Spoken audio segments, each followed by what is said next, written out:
Hello guys, मैं हूं आदित्य।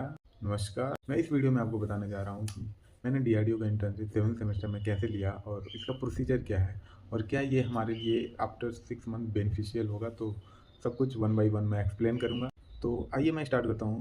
तो डीआरडीओ का जो इंटर्नशिप, अगर आप 6 सेमेस्टर में, तो आपको सबसे पहले बात जो ध्यान में रखनी है वो है कि आपको मार्च से ही डीआरडीओ की वेबसाइट पे मार्च फरवरी देखना स्टार्ट कर देना चाहिए। वहाँ पे हर एक डीआरडीओ की लैब जो है अलग अलग अपना पोस्ट निकालती है, अलग उसके नोटिफिकेशन में आप पढ़ सकते हो। उसका जो प्रोसीजर है, इसके 2 बार निकालते हैं। पहला निकालते हैं, एक जुलाई ओपनिंग होती है, एक जनवरी ओपनिंग होती है। तो चूँकि आप 6 सेमेस्टर में रहोगे तो आपको जनवरी ओपनिंग तो ज्वाइन नहीं कर सकते, बट जुलाई ओपनिंग जो होती है उसमें आप ज्वाइन कर सकते हैं अगर आपका कॉलेज अलाउ करता है। जैसे मेरा कॉलेज 7 सेमेस्टर से आप इंटर्नशिप कर सकते हो, लेकिन हर कॉलेज ये ऑफ़र नहीं देता है। तो पहली बात कि अपने कॉलेज से देख लेना है कि आपका कॉलेज अलाउ करता है या नहीं। दूसरी बात, अगर आपका कॉलेज एनओसी इशू करने के लिए रेडी है कि आप 7 सेमेस्टर में इंटर्नशिप कर सकते हो, तो आपके लिए सबसे बड़ी अच्छी बात है। और इसके बाद स्टार्ट कर सकते हैं एप्लीकेशन भरना। एप्लीकेशन का प्रोसीजर आपको मैं वन बाय वन समझाता हूँ।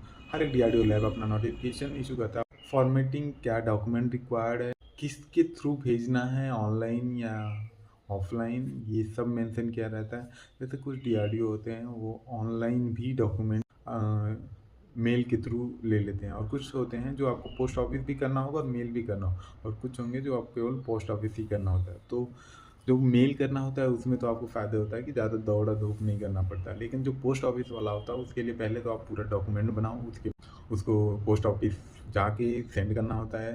गिवन एड्रेस उनका दिया रहता है। तो बस ये प्रोसीजर तो और डॉक्यूमेंट में सबसे मोस्ट कॉमन डॉक्यूमेंट जो होता है वो होता है लेटर ऑफ रिकमेंडेशन, होते हैं एनओसीबी।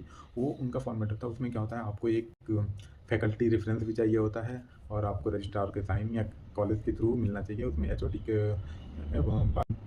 मोबाइल नंबर और ईमेल मेंशन होता है, सेम फैकल्टी का भी, और कॉलेज के आईडी वाईडी उसमें मिलता है। सबसे मेन काम आपका है कि आप हर, और ये नहीं है, और सबका अलग अलग फॉर्मेट होता है, मतलब तो उसके लिए भी आपको हर एक डीआरडीओ के लिए अलग अलग से बनवाना पड़ जा सकता है। लेकिन और हाँ, और इसका अगर ज्वाइन कर सिलेक्शन प्रोसीजर की मैं बात करूँ तो कुछ डीआरडीओ जो है ना, वो आपको मेरिट बेस्ड पे ले कर लेते हैं। मतलब आपकी सीजीपीए देख के ही आपको शॉर्ट लिस्टिंग कर देते हैं, जितना उनको एप्लीकेशन आया था उसमें तक टॉप पे जो उनके अपने रिक्वायरमेंट के अनुसार ले लेते हैं। और दूसरे जो होते हैं कुछ और होते हैं, जैसे कि आपको पहले तो मेरिट बेस्ड पे शॉर्ट लिस्ट करेंगे। उस तो 2 तरह के डीआरडीओ के लिए होते हैं। पहला आपको मेरिट बेस्ड पे, दूसरा इंटरव्यू, दोनों उसमें होता है। और सबसे बड़ी बात है कि डीआरडीओ पेमेंट कितना देता है। डीआरडीओ का जो पेमेंट है वो 5,000 पर मंथ है।